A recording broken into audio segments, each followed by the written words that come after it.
नमस्कार, सुबह के 10 बजने को है, वक्त हो चला है अपना बिहार का। मैं हूं शुभे मिश्रा आपके साथ। बिहार में विधानसभा चुनाव को लेकर अब महागठबंधन में भी मैराथन बैठक का दौर शुरू हो गया है। 2 दिन पहले दिल्ली में मल्लिकार्जुन खड़गे और राहुल गांधी से तेजस्वी यादव की मुलाकात, और अब आज पटना में महागठबंधन का महामंथन ये बता रहा है कि बिहार में अब चुनावी राजनीति रेस पकड़ने वाली है। महागठबंधन में तेजस्वी खुद को सीएम पद का दावेदार मानते रहे हैं, लेकिन आरजेडी की सबसे बड़ी सहयोगी पार्टी कांग्रेस ने इस पर अपनी मुहर नहीं लगाई है। लिहाजा महागठबंधन में सीएम के चेहरे पर चिक-चिक जारी है। ऐसे में सवाल उठता है कि क्या आज महागठबंधन की बैठक से निकलेगा तेजस्वी का चेहरा?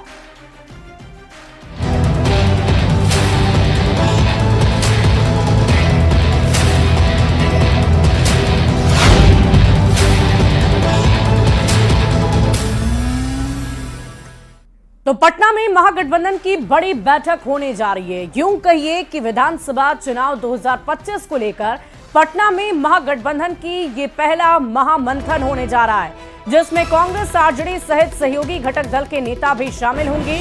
बैठक में बिहार विधानसभा चुनाव की तैयारी, रणनीति के साथ सीट शेयरिंग पर चर्चा होगी। सीएम कैंडिडेट को लेकर भी बैठक में चर्चा हो सकती है। नेता प्रतिपक्ष ने कहा है कि बैठक में विधानसभा चुनाव को लेकर रणनीति बनेगी, और इसके पहले 15 अप्रैल को दिल्ली में राहुल गांधी और खड़गे के साथ तेजस्वी यादव की 1 घंटे बैठक हुई थी, जिसमें आपसी तालमेल समेत कई मुद्दों पर बातचीत की गई। इस बैठक के बाद तेजस्वी यादव खुद के नेतृत्व के सवाल पर नर्म हो गए थे। अब सबकी निगाह इस बात पर है कि क्या महागठबंधन के नेता तेजस्वी के नेतृत्व को मानते हैं या नहीं। सूत्रों की अगर हम माने तो महागठबंधन में शामिल पार्टियां एक समन्वय समिति बनाएगी और इसके बाद चुनाव लड़ने की रणनीति तय की जाएगी। यह भी माना जा रहा है कि सीटों का मामला सुलझने के बाद तेजस्वी यादव को मुख्यमंत्री पद का उम्मीदवार घोषित किया जा सकता है। तो 2 तस्वीरें हम आपको आपकी टीवी स्क्रीन पर दिखा रहे हैं। तो देखिए, पटना में आज महागठबंधन की ये बैठक है, और 15 अप्रैल को जो दिल्ली में मुलाकात हुई थी, कांग्रेस के तमाम दिग्गज नेता वहां मौजूद थे। एक तरफ मल्लिकार्जुन खड़गे, राहुल गांधी, संजय झा, माफ कीजिएगा, अगर हम बात करें मनोज झा की, तो वो भी वहां पर मौजूद थे। और ये तस्वीरें ये बताने के लिए काफी है कि महागठबंधन भी अब पूरी तरीके से रेस में आगे बढ़ने को तैयार है, और पूरी कोशिश की जा रही है कि इस बार की चुनावी रणभूमि में मिलजुल कर एकता के साथ उतरें, और चुनावी शंखनाद के साथ साथ जो रणनीति बनाई जाएगी उसके तहत पूरी तरीके से तैयार होकर जनता को अपनी ओर आकर्षित किया जाए। और इसी के संदर्भ में ये बैठकों का दौर, ये महामंथन का दौर लगातार जारी है।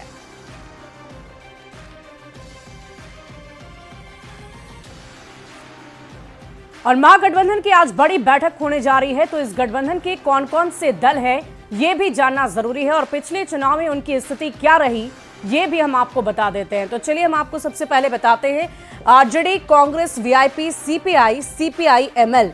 तो बिहार में इंडी के जो घटक दल हैं वो कौन कौन सी पार्टी है वो हम आपको बता रहे हैं। RJD, Congress, VIP, CPI. और देखिए 2020 में कौन कितनी सीटों पर लड़ा था इसकी भी जानकारी आपको देते हैं। दरअसल कांग्रेस को 70 सीटें दी गई थी, लेफ्ट को 29, और आरजेडी ने खुद अपने लिए 144 सीटें रखी थी। इतनी सीटों पर इन्होंने लड़ाई लड़ी थी। तो ये महागठबंधन में क्या हुआ था उसकी पूरी जानकारी हम आपको देते हैं। और जो परिणाम आया था, 114 सीटें पर आरजेडी लड़ी, लेकिन 75 सीटें ही जीत पाई। बीजेपी को 74 सीटें मिली थी, जेडीयू को 43 सीट मिली थी, कांग्रेस को 70 में से 19 सीटें मिली, एलजेपी रामविलास यानी चिराग पासवान की पार्टी को 1 सीट मिली, और अन्य को 31 सीटें गई थी। तो ये चुनाव परिणाम साल 2020 का था, लेकिन साल 2025 में क्या होगा उसके लिए हमें इंतजार करना है। सीटों पर जो लड़ाई लड़ी वो 70 सीटों पर लड़ाई हुई थी कांग्रेस की, जिसमें से 19 सीटें जीती गई, 41 सीट 27 सीटें जीती, 243 सीटों में से 4 सीट जीती। कांग्रेस का बिहार चुनाव में जो प्रदर्शन रहा है उसके बारे में हम आपको बता रहे हैं। साल दर साल क्या क्या जो परिणाम आए उसकी पूरी जानकारी आपको देते हैं। 2020, 2015, 2010, 2005 के विधानसभा चुनाव में कांग्रेस का बिहार चुनाव में क्या प्रदर्शन रहा है इसकी पूरी जानकारी आपको दे रहे हैं। के लिए आज बड़ा दिन है। बड़ा दिन इसलिए क्योंकि महागठबंधन जो है आगामी बिहार विधानसभा चुनाव को लेकर के अपनी रणनीति तैयार करेगा। और इसको लेकर के पटना के जो ये आरजेडी कार्यालय है, जहां से हम खबर बता रहे हैं, यहां आज एक बैठक बुलाई गई है। और इस बैठक में जो है कांग्रेस, आरजेडी, लेफ्ट के साथ साथ वीआईपी जो है वो शामिल होगी, ये कहा जा रहा है। और बैठक जो है वो दिन के दोपहर 2 बजे जो है बुलाई गई है। 1 बजे से जो महागठबंधन में शामिल जो राजनीतिक दल है उसके नेता जो है यहाँ पहुँचने शुरू हो जाएंगे। और उसके बाद इस बैठक को जो है 2 बजे जो है आधिकारिक रूप से शुरू किया जाएगा। बैठक कितनी देर चलती है और बैठक में क्या निष्कर्ष निकलता है, क्योंकि चुनाव को लेकर के मंथन होगा, तो मंथन में क्या बातें सामने निकल करके आती है ये देखना बेहद अहम होगा। लेकिन सबसे बड़ा सवाल ये है कि बिहार विधानसभा चुनाव में महागठबंधन की तरफ से नेतृत्वकर्ता कौन होंगे, क्योंकि इसको लेकर के अभी भी संशय बरकरार है। दिल्ली में भी बैठक हुई थी, लेकिन इस बैठक में भी तस्वीरें साफ नहीं हुई। कहा यह गया कि अभी नेता तय नहीं हुए हैं, चुनाव के बाद जो है वो तय किया जाएगा कि मुख्यमंत्री कौन होगा और नेतृत्व कौन करेगा, ये आगामी बैठक में तय होगा। तो आज ये बैठक है और बैठक में ये देखना बेहद अहम होगा कि क्या नेतृत्व जो है वो तेजस्वी के हाथ में महागठबंधन की तरफ से सौंपी जाती है या संशय की स्थिति आगे भी बरकरार रख दिया जाता है। दूसरी बड़ी खबर यह है इस बैठक में कि मुकेश सहनी क्या इस बैठक में पहुंचते हैं या नहीं, या वो अपने नुमाइंदे यानी कि अपना प्रतिनिधित्व करने के लिए किसी नेता को भेज देते हैं वीआईपी की तरफ से। क्योंकि कल जो है इसको लेकर के जब मुकेश सहनी से सवाल किए गए थे तो उन्होंने कहा था कि बीजेपी के लोग जो है वो गुमराह कर रहे हैं लोगों को, प्रेशर पॉलिटिक्स अपने जो पार्टी में है, सहयोगी जो पार्टियां हैं उस पर बनाने के लिए हमारा नाम उन्होंने उछाला है। हम महागठबंधन में बने हुए हैं, कहीं हम जा नहीं रहे। तो देखना यही है कि क्या मुकेश सहनी जो है वो आगे महागठबंधन में बने रहते हैं या जो दावा बीजेपी की तरफ से किया गया है उसमें दम दिखता है। कुल मिलाकर के आज की बैठक जो है वो महागठबंधन के लिए बेहद खास और बेहद अहम है। और इस बैठक के बाद क्या कुछ नतीजे, क्या कुछ बातें सामने निकल करके आती है, इस पर सबकी नजर होगी, चाहे वो महागठबंधन के साथी हो या एनडीए घटक दल के पार्टी हो। कैमरा पर्सन अजय दुबे के साथ अमित कुमार, न्यूज 18 पटना। और पिछले दिनों तेजस्वी को लेकर कांग्रेस के 2 बड़े नेता का जो बयान सामने आया, अब वो भी आपको सुना देते हैं। तेजस्वी यादव को मुख्यमंत्री का उम्मीदवार मानते हैं सर? अभी बातचीत शुरू नहीं हुई भैया, जब होगा तो आपको जरूर बताएंगे। ऑल इज वेल भैया। मैंने आपको पहले कहा जब अधिसूचना जारी होगी हमारा गठबंधन है और हम लोग मजबूती से चुनाव लड़ेंगे। चुनाव की घोषणा के बाद चुनाव लड़ा जाएगा, बहुमत आने के बाद निर्णय हो जाएगा कौन किस पद पर खड़ेगा। और इधर केंद्रीय कपड़ा मंत्री गिरिराज सिंह ने महागठबंधन की बैठक पर तंज कसा है। गिरिराज सिंह ने कहा है कि बैठक से कुछ नतीजा नहीं निकलने वाला है। बिहार की जनता क्या चाहेगी कि बिहार में भी बंगाल बने, और तेजस्वी यादव ने तो डिक्लेयर कर दिए हैं कि वे सत्ता में आएंगे तो बिहार को बंगाल बनाएंगे। इस पर क्या होगा तो क्या होगा, मुझ मोटे यहाँ तो लूढ़ हो, होगा क्या। जनता फिर चाहेगी कि बिहार में भी बंगाल बने। तेजस्वी यादव तो डिक्लेयर कर दिया कि मैं भी आऊंगा तो बिहार को बंगाल बनाऊं। तो पटना में आज महागठबंधन की बड़ी बैठक होने जा रही है, जिसको लेकर गठबंधन के घटक दल के नेताओं का जोश काफी हाई है। तो एनडीए के नेता महागठबंधन के नीति और नीयत पर पलटवार कर रहे हैं। अब ये देखना दिलचस्प होगा कि बिना जनाधार वाली कांग्रेस राजद पर भारी पड़ती है या राजद फिर से एक बार सभी पार्टियों को अपने पीछे चलने पर मजबूर करती है। खैर, बिहार के लोग इस नूरा कुश्ती को देख रहे हैं और महागठबंधन के चक्कर में कभी नहीं पड़ेंगे। देखिए, महागठबंधन के घटक दलों की आज मीटिंग होगी और उस मीटिंग में उन तमाम विषयों पे चर्चा होगी कि किस तरह से सीट शेयरिंग का फॉर्मूला आपस में एडजस्ट किया जाए, और दूसरा कोऑर्डिनेशन कमेटी पे भी बात होगी। लेकिन खास तौर से चर्चा इस बात पे होगी कि जनता नीतीश कुमार के कुशासन से मुक्ति चाहती है और उसकी मुक्ति के लिए जो है महागठबंधन किस रूप से मजबूती के साथ आगे बढ़े। आज महागठबंधन के मंथन में निकलेगा बिहार के लिए विकासशील चेहरा। हर एक इंडिया अलायंस के लोगों का, वर्कर्स का एक ही मकसद है कि 2025 में ये जो भ्रष्ट सरकार है एनडीए की, भारतीय जनता पार्टी की, जनता दल यू की, इन लोगों को सत्ता से बाहर किया जाए।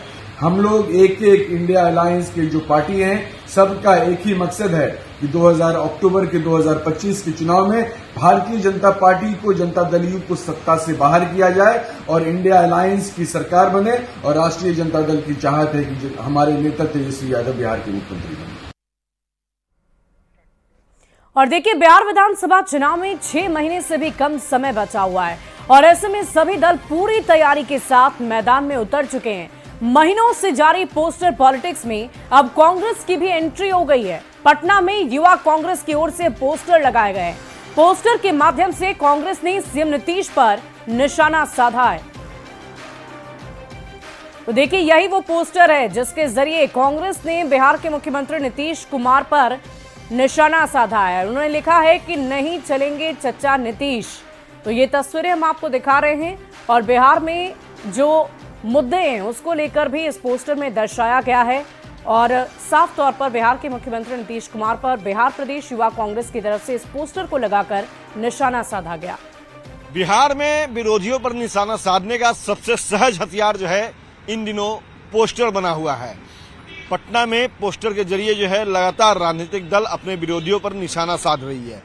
आज एक नई पोस्टर जो है वो बिहार प्रदेश युवा कांग्रेस की तरफ से लगाया गया है और इसमें जो बातें लिखी गई है उसको हम बताते हैं कि देख लिया है साल 20, नहीं चलेंगे चच्चा नीतीश। अपराध और भ्रष्टाचार, असुरक्षित महिलाएं, करप्शन, बेरोजगारी और पलायन, ये तस्वीर जो है दिखाई गई है और नीतीश कुमार जो मुख्यमंत्री हैं वो अपना माथा पकड़ कर बैठे हुए हैं। कल जो है एक पोस्टर जेडीयू की तरफ से लगाया गया था कि 20 से 25 फिर से नीतीश, और आज कांग्रेस ने उसका जवाब इस तरह से दिया है कि देख लिया है साल 20, नहीं चलेंगे चच्चा नीतीश। तो कह सकते हैं कि बिहार में जैसे जैसे चुनाव नजदीक आ रही है वैसे वैसे पोस्टर के जरिए राजनीतिक दल एक दूसरे पे निशाना साध रही है। कैमरा पर्सन अजय दुबे के साथ अमित कुमार, न्यूज 18 पटना। और देखिए, बिहार में चुनावी साल है। जारी पोस्टर वॉर में अब कांग्रेस की भी एंट्री हो गई है जिस पर बिहार की सियासत गर्म हो गई है। एनडीए के नेता कांग्रेस पर वार पलटवार कर रहे हैं तो महागठबंधन के नेता के निशाने पर नीतीश सरकार है। अगर 20 साल देख लिया है तो टीम का चश्मा उतारिए और देखिए बिहार पहले कहां था और आज कहां है। विकास का काम कितनी तेजी से हुआ और हो रहा है, इसलिए आपके चाचा चलेंगे ही नहीं, दौड़ेंगे और तेज दौड़ेंगे। राजद की बैसाखी पर चलने वाली कांग्रेस को पूछता ही कौन है। लगाते रहिए बैनर पोस्टर, निकालते रहिए भड़ास, इसका बिहार वासियों के मन पर कोई असर पड़ने वाला नहीं है। 20 साल में नीतीश ने कर दिया बिहार का बुरा हाल, यह स्पष्ट रूप से दिख रहा है। बिहार में ना तो लॉ एंड ऑर्डर की स्थिति ठीक है, बिहार में शासन और प्रशासन का मनोबल गिराने का काम किया गया है, बिहार में सरकार का इकबाल समाप्त हो गया है, बिहार में सत्ता के संरक्षण में अपराध अपराधियों को संरक्षित किया जा रहा है। चाचा नेहरू से लेकर के राहुल गांधी तक देश ने और बिहार ने देखा है कि गांधी नेहरू गांधी परिवार कैसे इस देश पर थोप दिए जाते हैं। अब बिहार और देश की जनता समझदार हो गई है। नेहरू गांधी परिवार के कोई व्यक्ति को इस देश की जनता अब पसंद नहीं कर रही है। बिहार में अपराध, भ्रष्टाचार, महिलाओं की असुरक्षा, बेरोजगारी और पलायन ये अहम मुद्दे हैं। राज्य आज इन मुद्दों से त्रस्त है और राज्य के इन मुद्दों पे नीतीश कुमार जी पूरी तरीके से फिसड्डे साबित हो रहे हैं और इसलिए अब नीतीश कुमार जी का राज और इस राज्य को नहीं चाहिए। और इधर राष्ट्रीय जनता दल विधायक रीतलाल यादव ने सरेंडर कर दिया है। आज सुबह 7:30 बजे आरजेडी विधायक ने दानापुर कोर्ट में पहुंचकर सरेंडर किया है। बड़ी खबर आपको बता रहे हैं, ये कदम तब उठाया गया जब पटना पुलिस ने उनके खिलाफ रंगदारी मांगने और जान से मारने की धमकी देने के आरोप में उनके ठिकानों पर छापेमारी की थी। इस मामले में एक बिल्डर ने विधायक पर गंभीर आरोप लगाए थे, जिसके बाद पुलिस ने कार्रवाई की थी और इसी मामले में विधायक ने सरेंडर कर दिया है। लालू के करीबी विधायक रीतलाल का सरेंडर बेऊर जेल भेजे गए। बिल्डर से रंगदारी मांगने धमकाने का आरोप लगा और रेड में मिले थे 77 लाख के ब्लैंक चेक। बड़ी खबर आपको बता रहे हैं, रीतलाल यादव ने सरेंडर कर दिया है। आरजेडी से विधायक हैं रीतलाल यादव। पिछले दिनों छापेमारी हुई थी जिसके बाद उन्होंने सरेंडर कर दिया है। और देखिए, आरजेडी एमएलए रीतलाल यादव ने सरेंडर किया। एक नजर ये भी डालते हैं कि क्या कुछ गंभीर आरोप उन पर लगे हैं। दरअसल लालू प्रसाद के बेहद करीबी बताए जाते हैं रीतलाल यादव। 11 अप्रैल को उनके कई ठिकानों पर छापेमारी हुई और राष्ट्रीय जनता दल एमएलए के घर से भारी मात्रा में कैश मिले थे। छापेमारी में लाखों के ब्लैंक भी मिले थे। पटना के एक बिल्डर ने ये शिकायत की थी और उसी शिकायत के आधार पर जब छापेमारी हुई तो ये सब कुछ उनके घर से बरामद हुआ। रंगदारी मांगने और हत्या की धमकी की शिकायत उन्होंने दी। बालू के अवैध धंधे में शामिल होने का भी आरोप रीतलाल यादव पर था। रीतलाल पर पहले से भी संगीन मामले दर्ज हैं और इसी आधार पर लगातार उनके ऊपर कार्रवाई की जा रही थी। बढ़ते आगे, बिहार बीजेपी ने अपने एक्स हैंडल से कल एक पोस्ट शेयर किया था जिसमें आरजेडी के 3 विधायक रीतलाल यादव, शंभुनाथ यादव और मनोज यादव की तस्वीर लगाई गई थी और इस पोस्टर को आप देख पा रहे होंगे। यही पोस्टर लगाया गया था जिसमें लिखा था वांटेड। बिहार पुलिस को आरजेडी के इन 3 विधायकों की तलाश है। अगर इस बार आरजेडी के हाथ सत्ता आई तो न जाने बिहार का क्या हाल होगा। पोस्टर के साथ कैप्शन में लिखा, भ्रष्टाचारियों को सत्ता में लाना है या बिहार को सुरक्षित बनाना है, फैसला आपका है, सोचिएगा जरूर। और इसी बीच बड़ी खबर सीतामढ़ी से है जहां साइबर ठगों के कॉल सेंटर का खुलासा हो गया है। पुलिस के मुताबिक साइबर ठगों के 3 से अलग अलग ये तार जो हैं वो जुड़े हुए हैं। बताया जा रहा है कि ये तार चीन से जुड़े हो सकते हैं। पुलिस ने इस कॉल सेंटर में काम करने वाले 7 लोगों को गिरफ्तार कर लिया है। साइबर ठग ऐप के माध्यम से लोगों को फंसाया करते थे। पहले लोगों को कम इंटरेस्ट पर लोन देने का झांसा दिया जाता था और फिर ऐप पर फॉर्म भरवाते थे। जब पूरी जानकारी इकट्ठा हो जाती थी तब लोगों से पैसे ऐंठा करते थे और इस कॉल सेंटर से ऑपरेट हो रहे मोबाइल नंबर पर देश भर में कई शिकायतें दर्ज हैं। गृह मंत्रालय के पोर्टल पर भी इसके खिलाफ शिकायत दर्ज है। पुलिस इन साइबर अपराधियों के चीन कनेक्शन की जांच लगातार कर रही है। बहुत सारे विक्टिम्स का मिला है। इनफैक्ट जब हम लोग गए तो इनके पास पूरा डेटा सेट है। ये लोग मतलब डेटा इनको चाइनीज लोग जो हैं वो डेटा सेट बनाते हैं, वही वो ऐप बना करके इनको भेजते हैं। लोग ऐप इंस्टॉल कर लेते हैं। जिनको छोटा छोटा अमाउंट का लोन चाहिए होता है 2000 4000 वो लोन ले लेते हैं, मगर उस पर इंटरेस्ट ये लोग 2000 के बदले 8000 10,000 जितना ज़्यादा से ज़्यादा उगाही करे, यही इनका मोडस है। बाकायदा हमें एक रजिस्टर मिला है। ये पूरा जैसे लोगों को नौकरी पे रखे हैं, वो बाकायदा रजिस्टर मेंटेन करते थे कि ये इस वक्त आए हैं, इस वक्त गए हैं। जॉब टाइप का जॉब, प्रॉपर जॉब की तरह ये चला रहे थे। बड़ा रैकेट का धंधा खोल। हाँ, ये बड़ा रैकेट एक कहा जा सकता है कि एक रैकेट यहाँ पे चल रहा था काफी दिनों से, इसका ये भंडाफोड़ हुआ। और इसी बीच दानापुर से बड़ी खबर आपको बताएं, 27 कछुओं के साथ 4 तस्कर गिरफ्तार हुए। उत्तर प्रदेश से लाए जा रहे थे पश्चिम बंगाल। रेल पुलिस ने छपरा सूरत एक्सप्रेस से इन्हें पकड़ा। 15 से 20 लाख रुपए की ये कीमत उनकी बताई जा रही है। बक्सर रेल पुलिस की मदद से इन तस्करों को पकड़ा गया है। कछुए का इस्तेमाल शक्तिवर्धक दवा बनाने में होता है। वन्य जीव अधिनियम के तहत कछुए की तस्करी पर रोक है। आरोपियों के खिलाफ वन्य जीव अधिनियम की धाराओं के तहत मामला दर्ज होगा। पकड़ा गया एक विधि विरुद्ध बालक है और उनकी जब तलाशी ली गई उनके पास पिट्ठू बैग में और झोला में कछुए पाए गए जो कि दुर्लभ प्रजाति के हैं, इंडियन सॉल्ट सेल टर्टल प्रजाति के, और 27 कछुए बड़े साइज के कुछ क्वालिटी के कछुए उनके पास से बरामद किया गया है, जिसकी की इंटरनेशनल मार्केट में जो कीमत आकी जा रही है वो 15 से 20 लाख की आकी जा रही है। और अगली खबर आपको भागलपुर से बताएं, जहां नौगछिया के लतरा गांव में सांस्कृतिक कार्यक्रम में अश्लीलता परोसी गई। बाबा विशु मेला में नर्तकियों ने भोजपुरी के अश्लील गानों पर ठुमके लगाए और इस दौरान मौजूद लोग झूमते गाते नजर आए। लोगों का ये कहना है कि ये पहला मौका नहीं है। इलाके में अक्सर सांस्कृतिक कार्यक्रमों में इसी तरह अश्लीलता परोसी जा रही है। जिस कार्यक्रम में भगवान का भजन होना था वहां नचनियों ने अश्लीलता परोसी।